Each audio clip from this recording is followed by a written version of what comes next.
রাশিয়ার অনেক গভীরে ইউক্রেনকে ক্ষেপণাস্ত্র ব্যবহার করে হামলা চালাতে দিয়ে পশ্চিমা দেশগুলো আগুন নিয়ে খেলছে বলে হুঁশিয়ারি দিয়েছেন রুশ পররাষ্ট্রমন্ত্রী সার্গেই ল্যাভরভ। একই সঙ্গে যুক্তরাষ্ট্রকে তৃতীয় বিশ্বযুদ্ধের ঝুঁকি সম্পর্কে সতর্ক করেছেন রুশ পররাষ্ট্রমন্ত্রী। তৃতীয় বিশ্বযুদ্ধ কেবল ইউরোপের মধ্যে সীমাবদ্ধ থাকবে না বলেও সতর্কবার্তা দিয়েছেন ল্যাভরভ। পশ্চিমারা ইউক্রেন যুদ্ধের পরিসর বাড়ানোর চেষ্টা করছে এবং ইউক্রেনকে বিদেশিদের সরবরাহ করা অস্ত্র ব্যবহারে ছাড় দিয়ে নিজেদের জন্য সমস্যা ডেকে আনছে বলে মনে করছে মস্কো।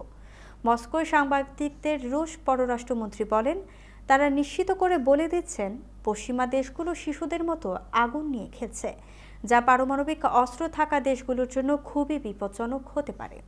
রাশিয়া নিজেদের পারমাণবিক মতবাদের বিষয়টি স্পষ্ট করেছে বলেও মন্তব্য করেন ল্যাভরভ।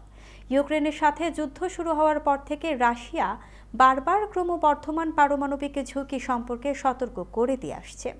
যুক্তরাষ্ট্র বলছে মস্কোর এই সতর্কতাকে গুরুত্ব সহকারে নিতে হবে। কর্মকর্তারা বলেছেন, মস্কো পারমাণবিক হুমকিতে কোনো পরিবর্তন দেখতে পাননি তারা।